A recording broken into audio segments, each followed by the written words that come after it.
ಅವ್ರ ಮೇಲೆ ಹಲ್ಲೆ ಮಾಡಿ ರಕ್ತ ಬರೋ ರೀತಿ ಹೊಡೆದಿದ್ದಾರೆ. ಇಲ್ಲೇ ಅವ್ರನ್ನ ತಗೊಂಡೋಗುವಾಗ ತಾವು ನೋಡಿದಿರ, ಹಣೆಗೆ ರಕ್ತ ಸುರಿತಾ ಇದೆ. ಆದರೂ ಬಿಡದೆ ಈ ಪೊಲೀಸರು ದೌರ್ಜನ್ಯವನ್ನ ಮಾಡ್ತಾ ಇರೋದು ಕಣ್ಣಾರೆ ತಾವೆಲ್ಲರೂ ಕೂಡ ನೋಡಿದ್ದೀರ. ಪಾಕಿಸ್ತಾನನ ಮಾಡಕ್ ಹೊರಟಿದ್ದಾರೆ ಈ ಕಾಂಗ್ರೆಸ್ ಅವರು.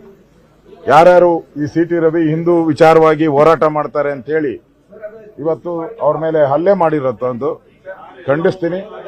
ನಾವು FIR ಕೇಳಿದ್ರಿ, ಅವ್ರ ಮೇಲೆ ಕಂಪ್ಲೇಂಟ್ ಮಾಡಿ, ಯಾಕಂದ್ರೆ ಇದು ಗಲಾಟೆ, ಇಬ್ರು ಬೈದಾಟ, ಅವ್ರನ್ನ ಹೊಡೆಯಕ್ಕೆ, ಸಿ.ಟಿ. ರವಿ ಮೇಲೆ ಹಲ್ಲೆ ಮಾಡಕ್ಕೆ, ಗೂಂಡಾಗಳನ್ನ ಬಿಟ್ಟು ಹೊಡೆದಿದ್ದಕ್ಕೋಸ್ಕರ ಕಂಪ್ಲೇಂಟ್ ಕೊಟ್ಟಿದ್ರಿ.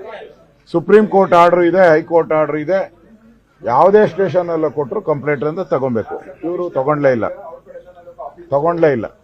ಅಂದ್ರೆ ಇಲ್ಲಿ ದೌರ್ಜನ್ಯ ಎಷ್ಟು ನಡೆಸ್ತಾ ಇದ್ದಾರೆ ಅನ್ನೋದು ಸ್ಪಷ್ಟವಾಗಿ ಆಗಿದೆ. ಇವತ್ತ ನಾನು ವಿರೋಧ ಪಕ್ಷದ ನಾಯಕರು ಬಂದಿದ್ದಾರೆ, ನಮ್ಮ ಛಲವಾದಿ ನಾರಾಯಣ ಸ್ವಾಮಿ ಅವರು, ನಮ್ಮ MLAಗಳೆಲ್ಲ ಬಂದಿದ್ದಾರೆ, ನಮ್ಮ ಉಪನಾಯಕರು ಬಂದಿದ್ದಾರೆ. ಇಲ್ಲಿ ಒಂದು ರೀತಿ ಪೊಲೀಸರ ಒಂದು ಕೋಟೆ ಮಾಡಿಕೊಂಡು ನಮ್ಮನ್ನು ಒಳಗಡೆ ಬಿಡ್ತಾ ಇಲ್ಲ.